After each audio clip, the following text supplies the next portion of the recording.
nossa websérie. Eu sou a Melina, sou educadora de pais em disciplina positiva, sou educadora em BLW, que é uma forma de introdução alimentar em que não tem papinhas, e sou mãe de 3 crianças que estudam no IAGE. E estou conduzindo com vocês, nesses dias, a websérie para repensar a educação alimentar das nossas crianças, a relação alimentar deles, né? Qual que é o papel da escola, qual que é o papel dos pais, trazer insights e reflexões, compartilhar com vocês esse caminho que eu venho traçando há 8 anos. E nós entramos hoje no 3º episódio. No primeiro episódio, nós já identificamos o alcance do conceito da alimentação saudável. No 2º episódio, nós já identificamos como que isso se estabelece, qual que é o papel do pai, qual que é o papel da escola, qual que é o papel da criança. Eu disse que em algum momento alguém iria entrar. Essa é a Cecília, é a minha caçula, tá? Então, nós já trouxemos isso nos outros episódios. E esse episódio de agora, eu vou fazer um parênteses. Ele é um episódio mais reflexivo, tá? Tô morrendo de medo dela derrubar o celular. Vocês podem fazer uma edição aqui, por favor, tá? Eu vou...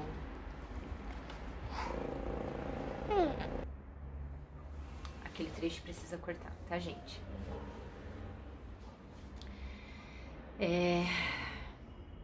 Bom, esse episódio vou trazer um pouquinho mais para vocês de reflexões e insights sobre os nossos modelos de nos relacionarmos com os nossos filhos, porque isso influencia demais também na alimentação deles, tá? Na disciplina positiva, nós costumamos fazer um gráfico com alguns modelos parentais. Então, nós temos um modelo autoritário, um modelo mais responsivo, um modelo negligente, omisso, tá? E um modelo permissivo. Talvez em algum momento a gente se encontre numa coisa, talvez se encontre em outra. É difícil achar alguém que está sempre estacionado num modelo só. Normalmente nós respondemos aos desafios e às vitórias com os nossos filhos mais de um jeito do que de outro, tá bom?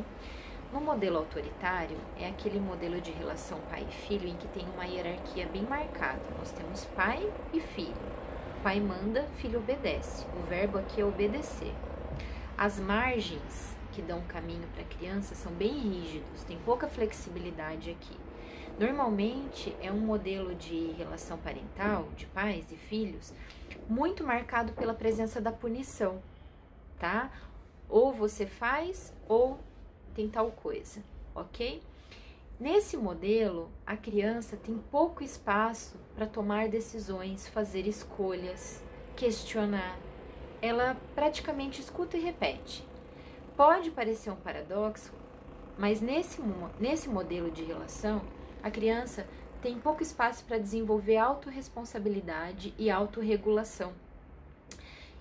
Por quê? Porque nós temos um adulto que fala para a criança o que ela tem que fazer em absolutamente todos os aspectos da vida dela.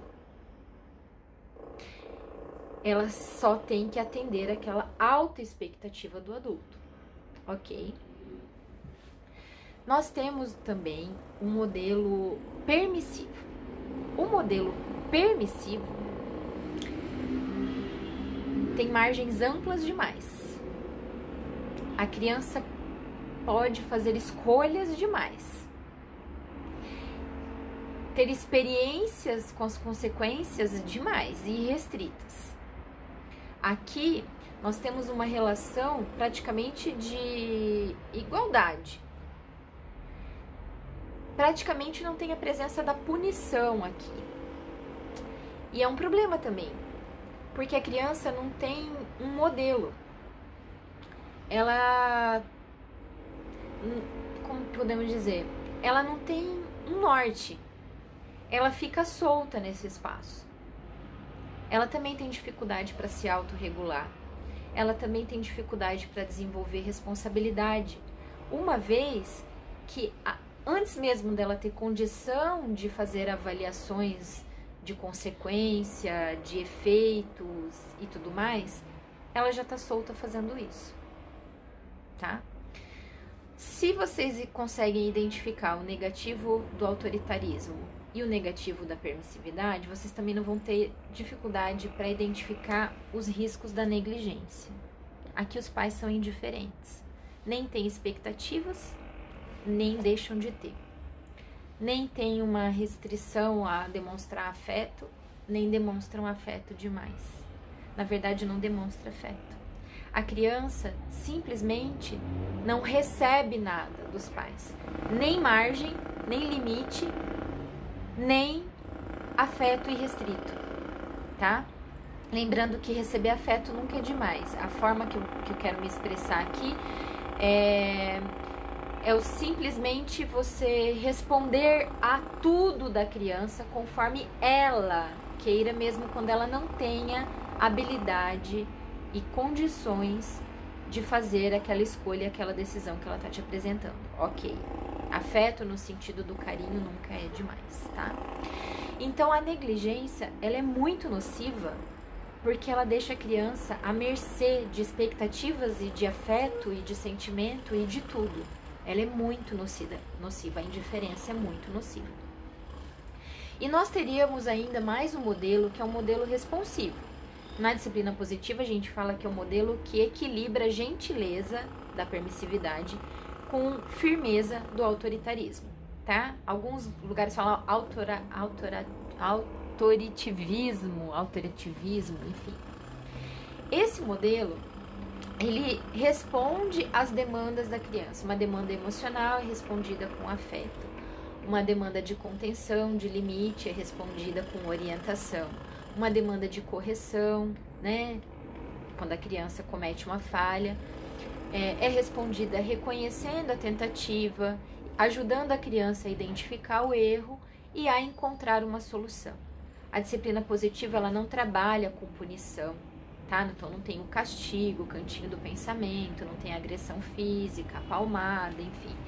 E ela também não deixa a criança sem se responsabilizar por nada, tá? A criança é estimulada a propor uma solução. Ela aprende a partir do desafio, ela aprende a partir do erro. Então a gente poderia encontrar 4 modelos parentais, talvez alguns de nós transite entre o autoritarismo e a permissividade. Alguns de nós já estão nesse ponto mais de equilíbrio. Eu espero que ninguém aqui esteja na negligência, senão é bom já se olhar. Então, esses modelos mais ou menos traduzem a forma como a gente costuma se conectar e se relacionar com os nossos filhos, principalmente diante dos desafios. O nosso maior desafio seria achar esse ponto do meio em que a gente tem margem, mas são margens mais flexíveis, tá? A criança tem espaço para desenvolver a autonomia, a autodisciplina, regular as emoções, dar respostas adequadas aos desafios, achar soluções. Todas as habilidades de vida que nós gostaríamos de já ter como adultos e que a gente pode colaborar para que as crianças desenvolvam.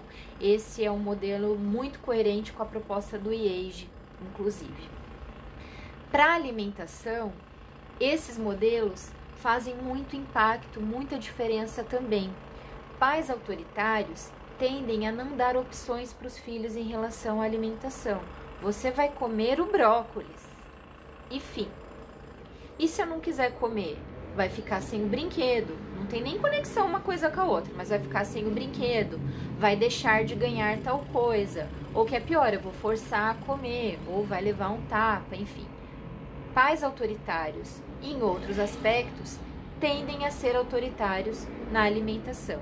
Para esses pais, modelos de alimentação em que haja pouca escolha para os filhos e que eles estejam no controle, são modelos mais adequados, provavelmente modelos praticados em casa. Qual é o problema aqui? A criança, de forma fisiológica, perde o contato com o mecanismo de fome e saciedade delas. Se, por exemplo, o autoritarismo se manifesta em forçar a criança a comer. tá? A criança tem um senso errôneo sobre as quantidades, ela não desenvolve a percepção de quando ela está comendo por fome, de quando ela está comendo por alguma emoção, ela tem dificuldade para identificar os próprios gostos. É mais fácil uma criança forçada a comer um alimento desenvolver aversão àquele alimento e estabelecer outras dificuldades, seletividade, falta de aceitação, transtornos alimentares ligados à quantidade que ela ingere, anorexia, bulimia, obesidade, tá? Então, em relações com o autoritarismo na alimentação, a criança fica muito mais sujeita a apresentar dificuldades em relação à alimentação.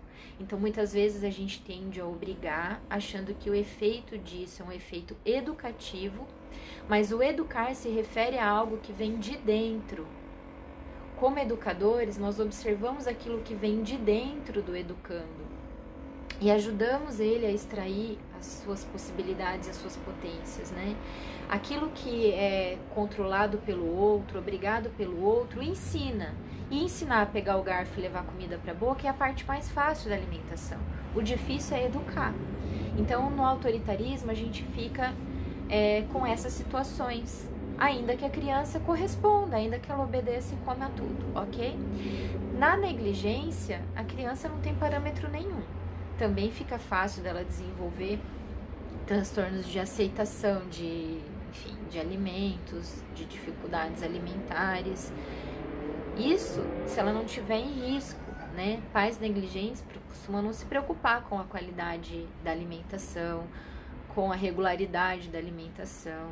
É uma situação complicada em outros aspectos, imagina aqui, né? Na permissividade, lembra que está muito associada a escolhas muito amplas, que muitas vezes a criança não teria condições de fazer. E aí eu retomo com vocês a aula passada. Como provedores e facilitadores, o nosso papel é trazer aquilo que nós consideramos adequado e dentro desse universo oferecer possibilidades de escolha para a criança, escolhas limitadas. A permissividade tira essas escolhas limitadas da criança. É aquela situação que a criança recusou o almoço, sei lá, porque aquele dia não estava bem, não estava com fome, tomou café da manhã tarde. Tem dia que isso acontece com a gente, não é? E a gente vai comer uma fruta 1h da tarde, tudo bem, não vai pôr tudo a perder. Mas quando é com as crianças e a gente apavora, na situação de permissividade, por exemplo, a gente ia autorizar que ela abrisse o armário então e comesse o chocolate. Primeiro que tem o chocolate ali acessível para ela, não é culpa dela. Se ela prefere o chocolate, os chips, o refrigerante e tem em casa, não foi ela que trouxe, né? Foi uma coisa que o adulto trouxe.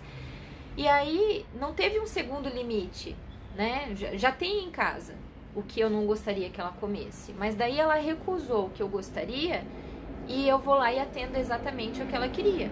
A criança sempre vai tender ao mais doce, ao mais calórico, até pelo fato dela estar em desenvolvimento e precisar de mais energia. E esses alimentos são mais palatáveis, a gente é mais sujeito a eles.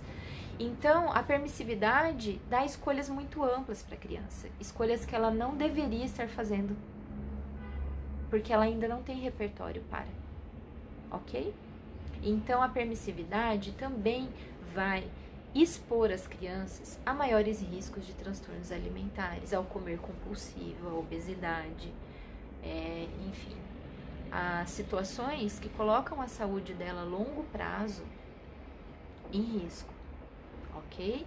E também tira da criança esse desenvolvimento de autorregulação, tira dela o desenvolvimento da autorresponsabilidade, que são atributos que a gente quer desenvolver nos nossos filhos. O caminho do meio tem até um nome na alimentação, chama alimentação responsiva. A autora que estrutura isso chama Ellen Satter, e ela escreveu isso há muitos anos já. O material dela chama Child of Mine. E esse também é o modelo preconizado pela Organização Mundial da Saúde, pela Sociedade Brasileira de Pediatria, pelo nosso Ministério da Saúde. É um modelo responsivo. Nós atendemos a demanda daquele ser único que está diante de nós, dos nossos filhos. Então, em relação à alimentação, vai ser aquele modelo que respeita a quantidade que a criança quer comer, que oferece as escolhas limitadas, que promove esse ambiente em que ela pode desenvolver os próprios gostos, tá? Pode ser que ela tenha momentos de recusa, daí a gente prepara de um jeito diferente e essa criança aceita, ok? A gente não desiste da criança, mas também não força a criança, não associa punição, não dá recompensa.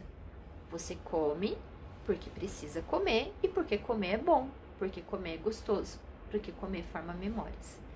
Então, a apresentação desses modelos parentais, eu sei que vai ajudar a gente, mesmo que possa causar algum incômodo, dependendo de como a gente se identifica aí, mas pode ajudar a gente a ser mais consciente na nossa educação e a ser e estar mais consciente no momento da alimentação dos nossos filhos.